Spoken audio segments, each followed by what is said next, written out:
Você que manda mensagem pra gente e a gente não te responde, ou a gente responde uns 3 meses depois, aqui vai o nosso pedido de desculpas. Hoje vamos fazer um Respondidos. Bom, e gente, faz 2 semanas, né? A gente mandou lá 3, eu acho. Perguntas, né? Faça suas perguntas que a gente vai responder e tal. E a gente não conseguiu gravar esse vídeo, a gente já tinha algumas perguntas em estoque, né, Rô? Enfim, virou pergunta pra caramba, né? Porque a gente deixou passar muito tempo. Mas a gente selecionou algumas, vamos tentar responder. E talvez ainda assim não entre tudo no vídeo, porque vai depender do tempo aqui, pra não ficar uma coisa muito prolongada. De qualquer forma, quem mandou pergunta, a gente sempre vai dar aquela atenção, vai responder na própria rede social, vai né? tentar, pelo menos. Infelizmente, hoje a gente não consegue se dedicar integralmente pra mais psicólogos. Então, na medida do possível, a gente vai respondendo. A gente pegou algumas perguntas que foram enviadas pra gente pelo Insta e pelo Facebook em geral. Algumas a gente até já tinha respondido na própria rede social, mas a gente achou bacana trazer pro vídeo. E outras que a gente não conseguiu responder lá e achou bacana trazer aqui pro vídeo, para ser uma forma de responder também. A gente vai preservar a identidade de todo mundo, porque tem perguntas que são mais pessoais, algumas que eram pessoais até demais, acho que questões até muito específicas, né, Rô, que não ia dar nem tempo pra gente dar atenção aqui, a gente não vai entrar no mérito. Qual que é a ideia desse Respondidos? Tem perguntas que são mais gerais, sobre a psicologia, ou sobre alguma coisa que é mais sobre funcionamento e tal, e aí beleza. Tem perguntas que são mais pessoais, que às vezes é a dúvida de um monte de gente, que são questões que uma orientação é válida, a ideia é orientação, tá? Nem as respostas que são dadas lá, que é o Rodolfo quem dá, tá bom? Quando é sobre parceria, sobre, enfim, qualquer outro contato que não sobre dúvida pessoal, eu consigo responder. Que é qualquer questão pessoal, eu não respondo, normalmente eu nem leio. Quando eu vejo que é alguma pergunta assim, eu já deixo lá pro Rodolfo dar atenção, tá bom? Ele é o psicólogo que fica responsável por dar orientação nas perguntas pessoais. Bom, então vamos lá para a primeira pergunta. Vou dar nomes, tá? A gente vai inventar nomes pras perguntas. Eu não vou falar o nome real da pessoa, tá? Gente, calma aí. Porque a gente não anotou também, tá? Então tudo bem. É verdade, também não anotei. O Henrique pergunta aqui: como a psicologia pode me ajudar na concentração? Pergunta um pouquinho mais geral. Perguntaria pro Henrique o que ele entende por concentração, ou o que ele gostaria de melhorar, ou enfim, que tipo de ajuda ele precisa ter em relação à concentração. É difícil falar no que a psicologia pode te ajudar em concentração, mas me vem, eu acho que 2 pontos à cabeça que dá para mais gerais também, que é basicamente o seguinte. Primeiro, tem muita gente que se diz com problema de concentração, mas aí foi o que eu estava pensando no início, assim, o que você entende por concentração? Ah, eu não consigo ficar muito tempo parando para ler um livro, então eu tenho problema de concentração. Não, isso não significa que você tem um problema de concentração, significa que você não consegue parar para ler um livro. A gente pode pensar que essa possível dificuldade de concentração ela vai aparecer em vários momentos, em vários contextos. Não vou me aprofundar muito porque a gente tem mais perguntas e a ideia não é dar uma aula de cada assunto. Então 2 pontos que me vêm à cabeça considerando isso a psicologia ela pode vir para fazer uma avaliação disso que você entende por concentração ou dessa dificuldade que talvez você tenha e você relacione com concentração, até para entender se realmente é alguma questão com concentração ou é alguma outra questão, algum outro fator, algum outro aspecto que precisa ser cuidado, que precisa ser olhado. E um outro ponto que eu acho que tem nas redes sociais em geral, a gente tem visto muito e tem aparecido muito profissional trabalhando, que são algumas técnicas e ferramentas que ajudam ela a viver o momento presente. Eu gosto de falar que até é o nome de um perfil de uma psico que eu conheço, que são algumas técnicas que ajudam a gente a viver literalmente o momento presente. Então estar aqui e agora, e isso está muito ligado às vezes com formas de tratamento ou de cuidado com ansiedade, por exemplo, que é aquela pessoa que ela nunca está aqui e agora, e aí ela não consegue ter supostamente foco ou concentração, mas aí não é um problema de concentração, é uma questão de ansiedade, enfim. Então eu acho que é algo, me vem esses 2 pontos na cabeça, mas enfim, se era isso que você, Henrique, estava querendo saber, comenta aqui, ou se não era isso, fique à vontade para perguntar mais também. Daí a Márcia pergunta assim: fala sobre como funciona o atendimento online. Pergunta muito boa, eu recebi essa pergunta presencialmente essa semana, algumas pessoas me perguntaram. O atendimento online na psicologia, ele existe há bastante tempo, só que até o finalzinho do ano passado, até novembro, se eu não me engano, do ano passado, o Conselho de Psicologia ele só autorizava o atendimento online com caráter de orientação e mais algumas outras situações bem específicas. como pesquisa, por exemplo. Só que não era permitido fazer psicoterapia online, por exemplo, que é aquele acompanhamento mais longo, sem um prazo determinado, online, é só presencial. Só que em novembro o Conselho de Psicologia revogou essa resolução, alterou na verdade, né? E agora, a partir de novembro, é possível sim fazer o atendimento online, a psicoterapia online, na verdade, que é um acompanhamento psicológico mais prolongado, sem prazo de duração, que visa autoconhecimento, enfim, que visa tudo que o atendimento presencial também visa. Em geral, a única diferença é que ele é online, mas o restante do funcionamento é basicamente o mesmo, tempo de duração normalmente é o mesmo. O que a gente prioriza para que esse atendimento aconteça é tanto o profissional quanto a pessoa que busca o atendimento. Mas vão combinar horário, dia, igual como se fosse no presencial, só que no momento do atendimento, cada um vai estar no seu lugar, no seu canto, enfim, na sua casa, escritório, por aí vai. Você vai precisar de uma internet boa, porque não dá para a conexão ficar caindo e voltando, isso atrapalha completamente o atendimento. E você tem que estar num lugar reservado e silencioso. De praxe é isso. Tem algum tipo de abordagem que vai trabalhar com algum método que não dá para ser online? Muito boa. Obrigada, eu penso de vez em quando. Eu tô aqui com essa cara séria porque eu fico pensando, entendeu? Eu tô prestando atenção no que ele tá falando e tô prestando atenção nas coisas que estão acontecendo. Ou faz uma coisa ou faz a outra, entendeu? Não dá pra ficar sorrindo simpático. O corpo desliga e a cabeça fica. Óbvio que o atendimento online ele não é o presencial. Eu vou, sem citar nomes, teve uma colega minha que essa semana me perguntou de como que funciona o atendimento online e depois ela me virou e falou assim, mas quem vai me dar um abraço no final do atendimento? Gente, essa coisa foi me define. Foi maravilhosa. Esse comentário me define. Eu achei muito bom. Então assim, se não tiver ninguém lá com você, ninguém vai te dar um abraço. A real é essa. Mas eu até brinco com essa situação, porque é óbvio que não vai ser exatamente do mesmo jeito do que o atendimento presencial. Terão algumas técnicas ou situações específicas que o online não vai suprir o presencial.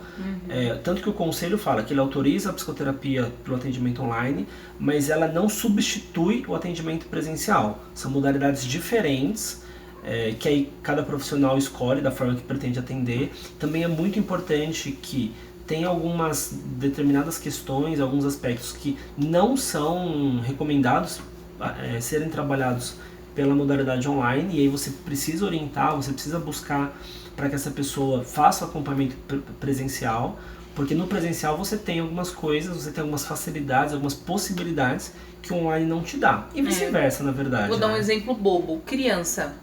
Não dá pra atender criança online, né? É muito complicado. A gente entende que a criança, o atendimento dela normalmente é voltado pra brincadeira. Você não vai sentar com uma criança e ficar 50 minutos conversando, porque se você fizer isso não é uma criança, tá? É um anão. E no online você não vai conseguir alcançar essa criança desse jeito. Então o online ele é mais direcionado para adolescentes e para adultos. Os adolescentes sempre com autorização dos pais, enfim, igual ao atendimento presencial. Mas como eu falei, cada modalidade presencial online tem as suas facilidades e as suas dificuldades. E aí cabe a cada profissional entender se o seu trabalho permite ser bem realizado no online, e cabe a cada paciente também entender se as suas necessidades cabem ou estão, enfim, saciadas no atendimento online também. Legal, vamos para a próxima. Fernando pergunta... Tenho interesse em seguir para a área da psicologia organizacional. O que você acha dessa área? Pergunta de resposta pessoal. É muito complicado. Eu não sou fã da área organizacional por simplesmente uma questão de gosto, de interesse, de, enfim, não bater o santo, como dizem por aí, entendeu? Durante a faculdade eu tive organizacional. Só pra deixar claro, às vezes o organizacional dá um tilt na cabeça da pessoa. O organizacional é voltado pra trabalhar com a empresa.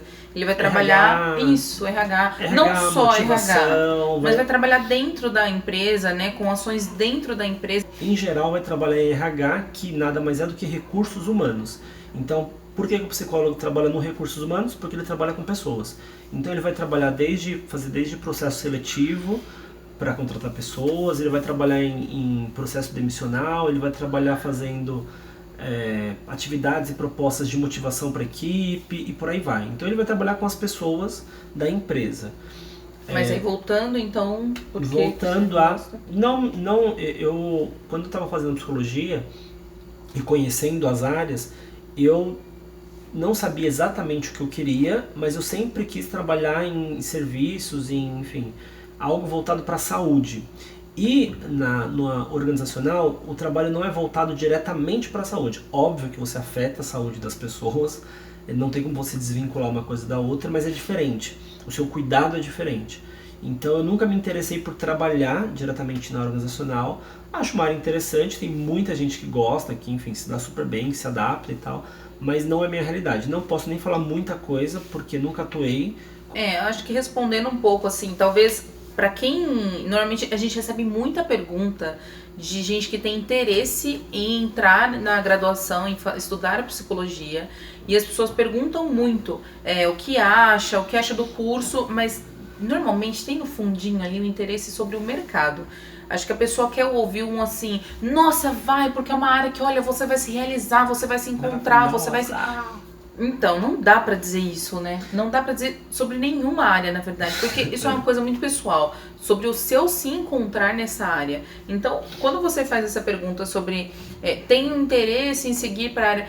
Pô, o fato de você estar buscando informação, você tá ali entrando em contato, eu já acho que é bacana, mostra que você tá disposto. Mas acho que a disposição também tem que ser assim, para estar aberto e entender todas as vertentes que a área pode te dar. Porque uma coisa que eu aprendi na minha graduação, que foi jornalismo, é o quanto, o leque de opções que tem, mas vai depender das minhas habilidades pessoais. Não adianta eu chegar pro curso e achar que o curso vai, de repente, vai me abrir assim, taxar uma coisa dentro de mim e eu vou saber fazer uma coisa e ser uma coisa que de repente eu não tenho vocação para aquilo. Não quer dizer que a área não sirva para mim. Me chateia muito quando eu vejo um profissional que fala assim, eu me frustrei muito com a área tal. Mas é uma expectativa só sua, você não soube adequar as suas habilidades para aquilo. Eu me encontrei no jornalismo porque eu encontrei as minhas próprias habilidades. E eu soube que eu poderia potencializar minhas habilidades com ferramentas que eu aprendi no jornalismo, entende? Parece uma coisa meio filosófica demais, mas é o relato de uma pessoa que eu olhei para aquilo e falei assim, pera lá, eu conheci um amigo que já chegou na reportagem, outro que, nossa, em edição, outro que e tal coisa, e aí eu ficava assim, caramba, e agora? O que eu vou fazer? O que eu vou fazer? E eu fui encontrando o meu caminho, eu fui descobrindo as minhas habilidades e potencializando elas e falando, é aqui que eu vou, entendeu? É aqui que eu vou me encontrar. Caí fazendo um vídeo no YouTube não ganhando nada com isso, mas tamo aí, entendeu? Mas ela não faz só isso, ela tá enrolando. Mas eu acho que eu concordo plenamente com essa ideia, porque acho que tem dois pontos muito óbvios até, em relação a isso, que é assim, eu vou fazer psicologia e como que vai ser? Como que é o mercado? O mercado hoje o curso dura 5 anos. Daqui 5 anos, eu não sei nem se o serviço que eu estou trabalhando hoje vai existir. Não sei. Eu não sei que serviços que vão aparecer, eu não sei que demandas que vão aparecer, que doenças que vão surgir até lá. Não sei. Então eu não tenho como te afirmar que assim, não faz porque a empresa é maravilhoso trabalhar em empresa. Daqui a algum tempo não tem mais psicólogo em empresa. E aí? Fato esteja aberto, seja flexível, Exatamente. Pega as ferramentas que te cabem, guarda pra você, mesmo que hoje você não goste de RH, por exemplo, amanhã você pode falar, putz, tem tal coisa que eu quero fazer que cabe perfeitamente no RH e eu vou pra lá. Enfim. Fora que tem aquele ponto de que assim, a gente entra com algumas informações do curso e achando que o curso é aquilo. Então, eu acho que psicologia é atender na clínica. E aí eu vou, mas eu quero ser psicólogo porque eu vou atender na clínica. E aí quando você entra lá, você vê que você pode fazer tanta coisa que se você ficar preso, clínica, aí você fala assim, não, clínica eu acho que não é legal. E você acha que a psicologia é só isso, você vai se ficar frustrado com a psicologia ou com qualquer outra área. Verdade. Bora pro próximo. Bom, o Cristiano, vamos lá. O Cristiano fala assim, o medo me imobiliza. O medo de certas pessoas, dificuldades financeiras, como negociar sem medos, medo do futuro, ansiedades. Vejo muita gente falando sobre isso e também me sinto tomada... era uma mulher. E também me sinto tomada por alguns medos. Uma pergunta, eu acho que é mais um comentário do que uma pergunta em si, mas que tá falando de medo, em geral. Eu também vou dar uma generalizada para não ficarmos horas aqui.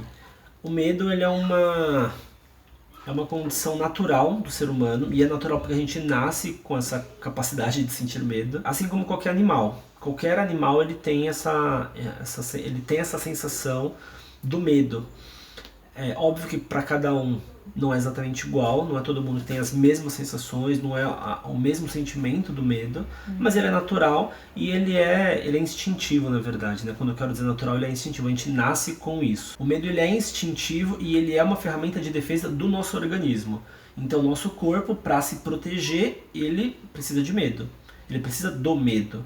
E isso é algo que é explicado biologicamente falando, porque a nossa espécie, ela nasceu, ela foi criada, enfim, como uma espécie que precisa sobreviver na selva, entre aspas. E a gente não está muito diferente disso ainda hoje. Então, assim, o que eu quero dizer com viver na selva? Viver num local que gera riscos. E não existe um local que não gere riscos pra gente. Você pode estar no meio da cidade, no meio do mato, na praia, em qualquer lugar vai existir algum risco que o seu corpo precisa estar atento para te prevenir. Então você vai ter medo de sair à noite para passear, porque você sabe, o seu organismo sabe que a noite é mais perigoso, que você pode sofrer um assalto. Você pode sentir medo de entrar no meio do mar, porque você sabe que se acontece alguma coisa ali, a chance de você sobreviver é muito pequena. O seu organismo sabe disso. E isso não é algo necessariamente consciente. Ah, não, estou aqui pensando que eu posso morrer se eu cair no meio do mar. Conscientemente eu também sei disso, mas o medo ele não é consciente, ele vem de algo que o nosso corpo está querendo mostrar pra gente. E esse medo ele vai vir em diversas situações, de diversas maneiras, para cada um tem uma forma dele aparecer. Não é todo mundo que tem medo de mar? Não, porque para aquela pessoa o mar ele representa uma coisa diferente do que para mim. E por aí vai. Mas é óbvio que o medo ele vem com esse tom, com essa pegada de autoproteção, pra gente não morrer, pra gente não se machucar, para prevenir coisas ruins com a gente. Só que cada vez mais a gente tem visto que o medo ele vem tomando proporções patológicas, né? Ele vem aparecendo pra gente de uma forma negativa e não saudável. E aí é importante a gente tentar prestar atenção nisso e buscar ajuda quando você percebe que esse medo está exagerado. Então, se ter medo é ruim, não necessariamente. É gostoso? Não, não é legal ter medo. Mas não é ruim no sentido de que assim, o medo ele me protege, o medo me avisa, o medo me dá uma informação para eu prestar atenção em algo. Só que se eu tenho algum medo, seja ele qual for, e esse medo ele começa a tomar uma proporção que traz, em geral, prejuízo para minha vida de alguma forma, esse medo está exagerado. E o que é prejuízo? Ixi, pode ser um monte de coisa. Ah, eu tô com tanto medo que eu não saio mais de casa. Me traz um prejuízo social, eu não consigo trabalhar porque eu tô com medo. Eu não consigo... Enfim, eu moro na praia, eu não consigo andar na praia porque eu tô com muito medo de andar na praia, sei lá. Eu não consigo sair de casa porque eu tenho medo de cachorro. Então assim, se eu tenho um medo, não importa qual seja ele, e ele me traz um prejuízo e um sofrimento, ele precisa ser cuidado porque ele está exagerado. E aí você vai buscar psicoterapia, você pode de repente necessitar de uma medicação se esse medo estiver num nível muito alto e por aí vai. Mas medo é saudável, é importante, é natural. O medo excessivo precisa ser cuidado. Nossa, você falando isso do medo, eu lembrei, eu não entendo tão bem sobre o toque, tá? Eu sei só popularzão o que é mais, o que é popular sobre toque. E eu lembrei que tem muita gente que fala que o toque tá associado ao medo de alguma coisa, medo de morrer, medo de alguma coisa. Tipo, ela acha que se ela não fizer aquele movimento lá 30 mil vezes, ela vai morrer ou alguém vai morrer. E essa associação não faz muito sentido na minha cabeça, então eu tô aproveitando pra eu tirar minhas dúvidas aqui. Tá, a Amanda fez uma pergunta sobre toque e medo. Pra quem não sabe, o toque significa transtorno obsessivo compulsivo. Em geral, o toque ele é caracterizado por rituais que as pessoas fazem para aliviar pensamentos negativos. Tá. Bem resumidamente falando. Então, por exemplo, e aí tem uma ligação com medo, pode ter uma ligação com medo. A pessoa, vou pegar aqueles mais clichêsões de filmes, novelas e séries. A pessoa ela tem muito medo de acontecer alguma coisa na casa dela se a porta ficar aberta e alguém invadir. Todo mundo pode ter medo disso. Só que esse medo ele toma uma proporção tão grande e aquilo fica na cabeça da pessoa. E ela fica, e se alguém invadir minha casa, se alguém invadir minha casa, se alguém invadir minha casa.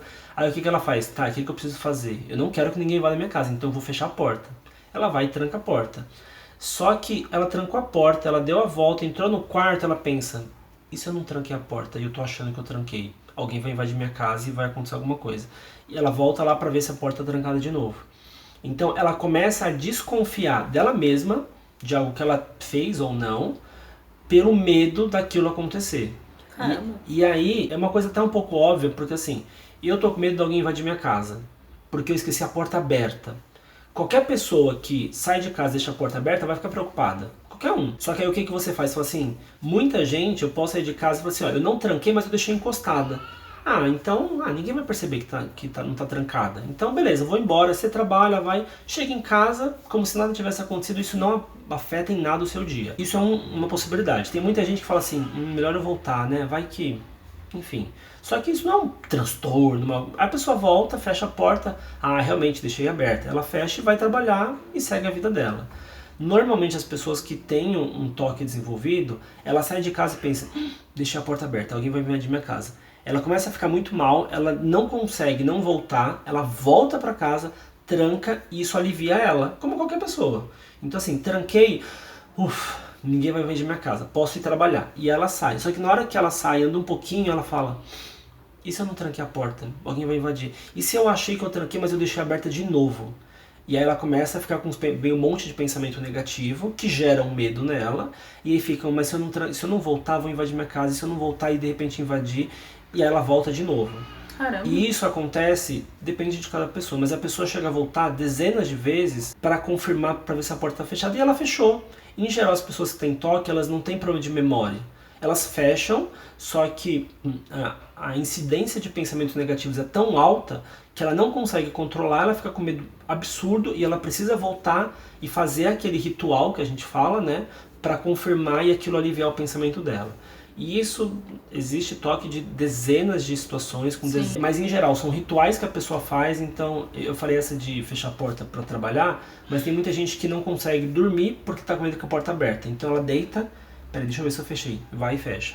Aí ela volta, deita, mas e se eu não fechei? Vai, e fica nisso. Tem pessoas que conseguem, de alguma forma, para aliviar isso, não ficar a noite inteira indo tentar fechar a porta, ela pensa assim, não, se eu fechar a porta 10 vezes, aí eu tenho certeza que eu fechei. Tá, daí ela cria aquele padrão, né? Exatamente. Nossa, que legal. Porque... Legal.